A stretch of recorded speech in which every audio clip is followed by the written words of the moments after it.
নমস্কার, আমি ডাক্তার প্রকাশ Mallick, consultant homeopath. দীর্ঘ 39 বছর ধরে হোমিওপ্যাথি চিকিৎসার সঙ্গে যুক্ত। আপনারা জানেন আমি বহু জটিল রোগের চিকিৎসা করে থাকি। মূলত আমি অ্যাকুইট কন্ডিশনের চিকিৎসা করতে পারি না, সেটা আমার ব্যর্থতা।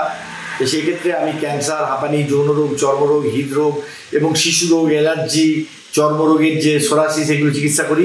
আর আমরা এর আগেও আমাদের এই চ্যানেলে অর্থাৎ ডক্টর প্লাস হোমিও চ্যানেলে অটিজম নিয়ে প্রোগ্রাম করেছি। কিন্তু অনেক অটিজম পেশেন্টের গার্জেনদের প্রশ্ন যে অটিজম কেন হয়, অটিজম কেন হয় পুরোপুরি জানা যায়নি, তবে এটা একটা জেনেটিক্যাল কারণ।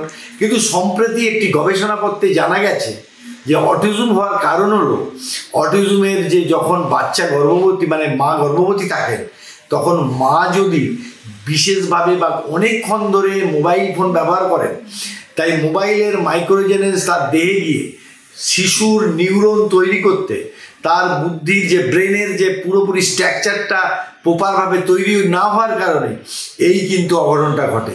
তাই আজকে আমি এই ভিডিওর মাধ্যমে এইটাকে সচেতন করার জন্য বলছি। অটিজম পেশেন্ট পাওয়া বা অটিজম পেশেন্ট আমি যতগুলো পেয়েছি, হাজার হাজার পেয়েছি এবং পাচ্ছিও, এবং সেক্ষেত্রে দেখেছি যে যা এলোপ্যাথিক পয়েন্ট অফ ভিউ সমস্ত ট্রিটমেন্ট করে ব্যাঙ্গালোরের নিমান্স থেকেও ফিরে এসে আমার কাছে ট্রিটমেন্ট করা তারা 100% সুস্থ না হলেও 50%, 60%, 70%, 75% পর্যন্ত তারা ভালো থাকছে।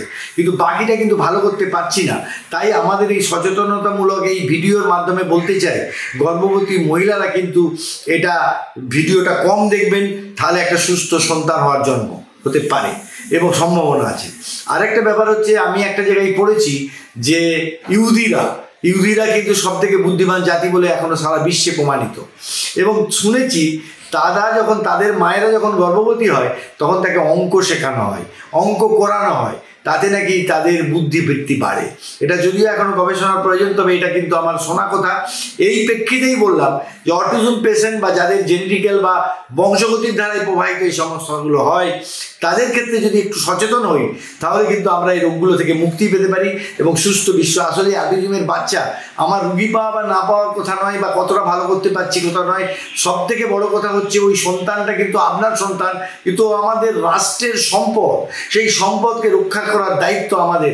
এটা আপনার শুধু ব্যক্তিগত সন্তান নয়। বিবেকানন্দ একবার বলেছিলেন যে আপনি বিয়ে করবেন, বিবেকানন্দ সন্ন্যাসী ছিলেন, তিনি বলছেন যে বিয়ে করবেন কেন? সে দেশের সম্পদ, দেশকে রক্ষা করবে।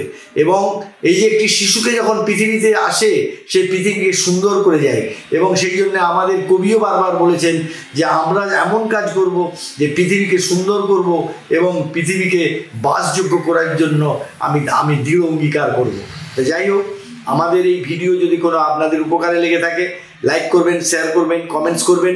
এবং লাইক, শেয়ার, কমেন্টসের মাধ্যমে আমরা কিন্তু নতুন নতুন ভিডিও করব। এবং বেল আইকনটা আপনারা যদি ক্লিক করে দেন, তাহলে আমরা অনুপ্রাণিত হব। সবশেষে বলি, আপনাদের ভালো থাকার জন্যই আমাদের এই ভিডিওগুলো করা। এবং যদি আপনারা কমেন্টসের মাধ্যমে জানান আপনারা কীরকম ভিডিও চাইছেন, যদি আপনার প্রশ্ন জানান, সেই প্রশ্নগুলো আমরা উত্তর দেবো। যদি হয়তো একবারে দেওয়া সম্ভব হবে না, কিন্তু খেপে খেপে আমরা সেগুলো দেওয়ার চেষ্টা করব আমাদের যোগ্যতা মতো।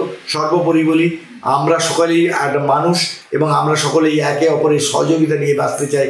আমার যে নলেজটা আছে সেটা যদি আপনাকে দিয়ে, আপনার যে নলেজটা আছে সেই নলেজটা দিয়ে আমরা এই সুন্দর পৃথিবী গড়ব, এবং সেটাই আমাদের ডক্টর প্লাস হোমিও চ্যানেলের একটা দৃঢ় অঙ্গীকার বলা যায়। তাই আপনারা সকলে ভালো থাকুন, অপরকে ভালো থাকতে সাহায্য করুন। নমস্কার।